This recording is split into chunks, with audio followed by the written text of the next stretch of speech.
নমস্কার বন্ধুরা, আমি সোমা হ্যাপি ফ্যামিলির পক্ষ থেকে আপনাদের সকলকে স্বাগত। আশা করি সকলেই ভালো আছেন, সুস্থ আছেন। প্রতিদিনের মতো আজও চলে এসেছি আমি একটা রেসিপি নিয়ে। আজ আমি আপনাদের সঙ্গে শেয়ার করব আলু ফুলকপি দিয়ে পনিরের একটা রেসিপি। তো চলুন বন্ধুরা, ভিডিওটি বারবার স্কিপ না করে একটা লাইক দিয়ে সম্পূর্ণটাই দেখে নিই। আর আজকে আমার এই চ্যানেলে যদি কোনো নতুন বন্ধু এসে থাকেন তাহলে আমার অনুরোধ রইল অবশ্যই একটা লাইক দিয়ে ভিডিওটি ফুল ওয়াচ করে চ্যানেলটিকে সাবস্ক্রাইব করে আমার পাশে থাকার জন্য।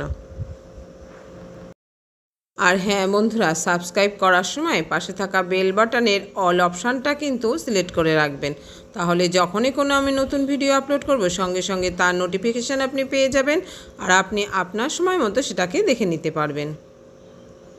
আর দেখতেই পেলেন বন্ধুরা, এখানে আমি বড় এক টুকরো পনিরকে ছোট ছোট আমার প্রয়োজন মতো পিস করে কেটে নিলাম।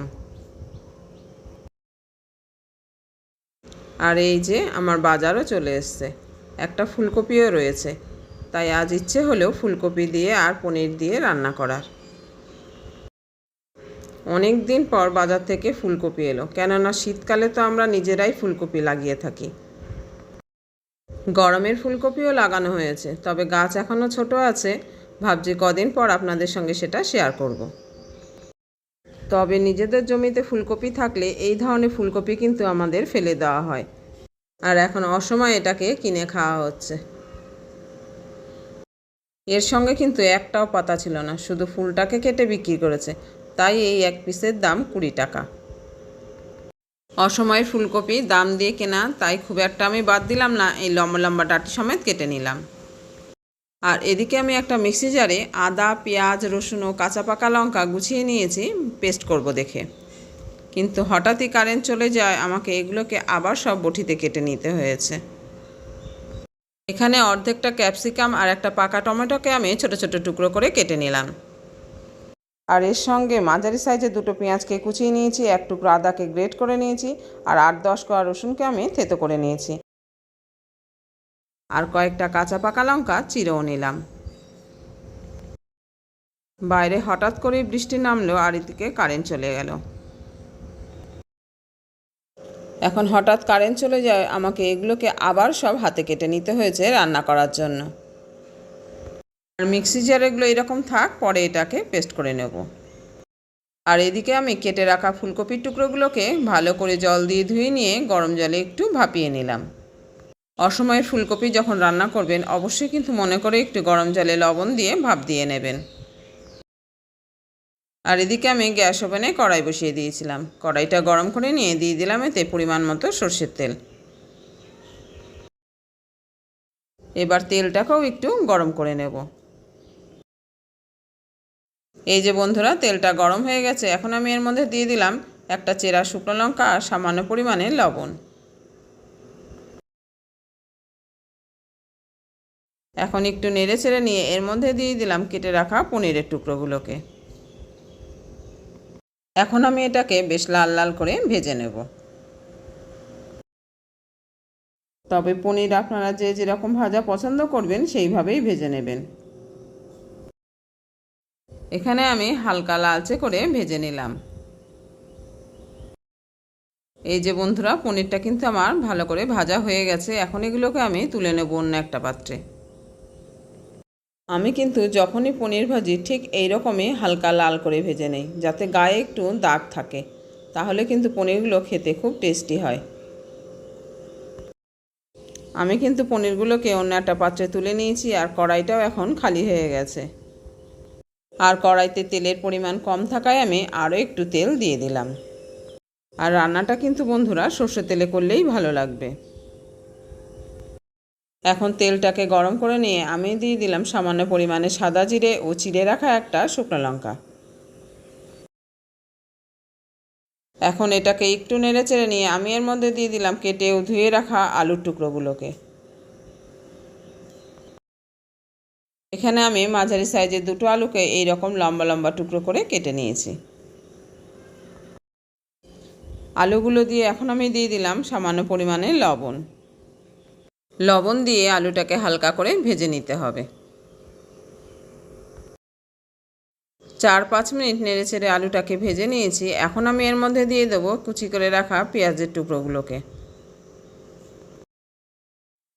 এই যে বন্ধুরা, কেটে রাখা পেঁয়াজের টুকরোগুলো এখন আমি আলুর উপর দিয়ে দিলাম। এবার পেঁয়াজটাকে আলুর সঙ্গে ভেজে নিতে হবে।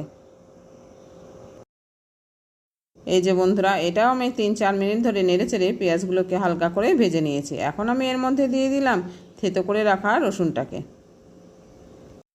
এখানে রসুনের আমি 7-8 টুকরো বড় কোয়া নিয়ে নিয়েছি। আর রসুনের সঙ্গে গ্রেট করা আদা ও চেরা কাঁচা লঙ্কা টুকরোগুলোকেও দিয়ে দিলাম।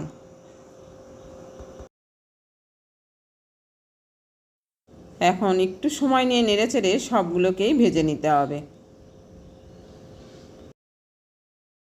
এই যে বন্ধুরা, আলুর সঙ্গে পেঁয়াজ আদা রসুনও ভাজা হয়ে গেছে। আর আমি এখন এর মধ্যে দিয়ে দিলাম কেটে রাখা ক্যাপসিকামের টুকরোগুলোকে। বেশ কিছুক্ষণ নেড়েচেড়ে নিয়ে এখন আমি দিয়ে দিলাম কেটে রাখা টমেটোর টুকরোগুলো। এবার টমেটোটা নরম হওয়া পর্যন্ত এটাকে নেড়ে যেতে হবে। টমেটো দিয়ে আমি আরও 2 মিনিট নেড়েচেড়ে নিয়েছি। এতক্ষণে আমার সবগুলো সবজি খুব ভালো করে ভাজা হয়ে গেছে। এবার আমি এর মধ্যে দিয়ে দিলাম ভাপিয়ে রাখা ফুলকপিগুলোকে। আবারও ফুলকপিটা দিয়ে এগুলোকে ভালো করে নেড়েচেড়ে নিতে হবে। ফুলকপিটা দিয়ে আবারও 2 মিনিট নেড়েচেড়ে নিয়ে এখন আমি গ্যাস ওভেনটাকে একদম মিডিয়ামে করে দিলাম। যেহেতু ফুলকপিটাকে আগে থেকে একটু ভাপিয়ে নেওয়া হয়েছে, তাই এটাকে আর খুব বেশি নাড়াচাড়া করার দরকার নেই। তাই 2 মিনিট নেড়েচেড়ে নিয়ে এখন আমি গুঁড়ো মশলাগুলোকে দিয়ে দেবো। এখানে আমি ধনে জিরে ও লঙ্কার গুঁড়ো নিয়েছি 1/2 চামচ করে, আর নিয়েছি পরিমাণ মতো হলুদ। আমি কিন্তু এখনও সবজিতে কোনো রকম হলুদের ব্যবহার করিনি, তাই পরিমাণ মতো হলুদ আমি দিয়ে দিলাম এই মশলার বাটির মধ্যে। আর সামান্য পরিমাণে জল দিয়ে মশলাটাকে একটা পেস্ট তৈরি করে নিলাম। আর এদিকে 2 মিনিটে ফুলকপিগুলো একটু ভাজা ভাজা হয়ে গেছে। এখন আমি দিয়ে দেবো এর মধ্যে তৈরি করে রাখা মশলার পেস্টটিকে।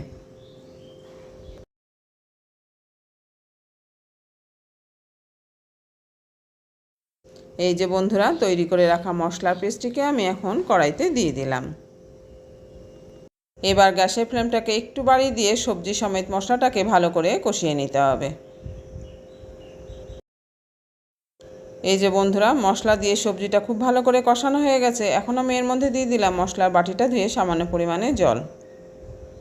আবারও এটাকে আমি ভালো করে কষিয়ে নিলাম। এরপর আমি দিয়ে দিলাম পরিমাণ মতো উষ্ণ গরম জল। রান্নার এই পর্যায়ে এসে বন্ধুরা আবারও সবাইকে একটু মনে করিয়ে দিচ্ছি যে যারা যারা শুরুতে একটা লাইক দিতে ভুলে গেছেন, অবশ্যই প্লিজ বন্ধুরা মনে করে একটা লাইক দিয়ে দেবেন। আর আপনার তো একটা লাইকের জন্য কিন্তু বন্ধুরা আমার এই ভিডিওটি আরও 5 জন নতুন বন্ধুর কাছে পৌঁছে যাবে। আর এর সঙ্গে আমি আরও উৎসাহ পাবো নতুন নতুন ভিডিও বানানোর। এখন দেখতেই পেলেন বন্ধুরা, আমি সবজিতে পরিমাণ মতো জল দিয়ে দিয়েছি। তারপর একটা ঢাকা চাপা দিয়ে দিয়েছি। 10 মিনিট পর এই ঢাকাটাকে আমি খুলে নিলাম। 10 মিনিট পর ঢাকা খুলে আমি সবজিগুলোকে আবার একটু নেড়েচেড়ে নিলাম। যে কোনো সবজির তরকারিতে জল দেওয়ার পর কিন্তু এটা খুব ভালো করে ফুটিয়ে নিতে হবে। কপির ডাঁটাগুলো কিন্তু এখনও খুব ভালো করে সেদ্ধ হয়নি, একটু বাকি আছে। আর লবণটাকে চেক করে নিয়ে আমি এর মধ্যে দিয়ে দিলাম পরিমাণ মতো লবণ। এবার একটু নেড়েচেড়ে নিয়ে আমি ভেজে রাখা পনিরগুলোকেও দিয়ে দিলাম।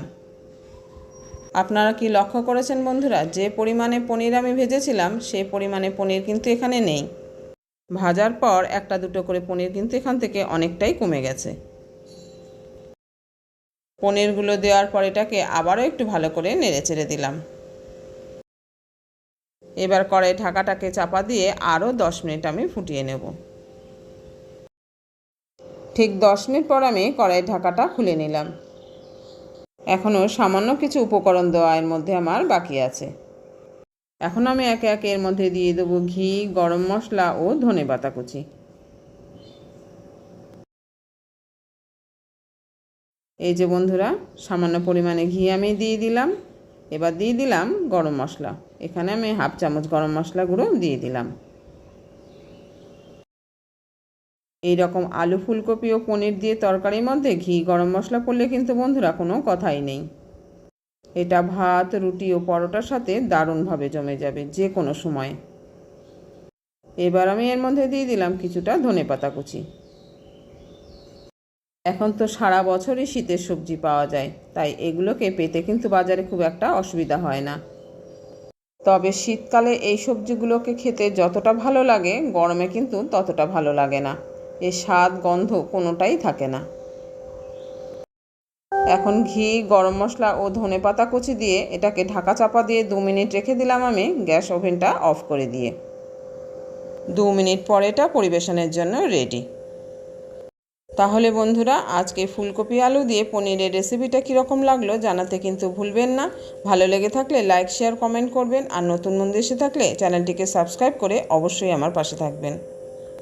দেখা হচ্ছে পরের ভিডিওতে অন্য কোনো রেসিপি নিয়ে। আর এত সময় আমার সঙ্গে থাকার জন্য আপনাদের অসংখ্য ধন্যবাদ।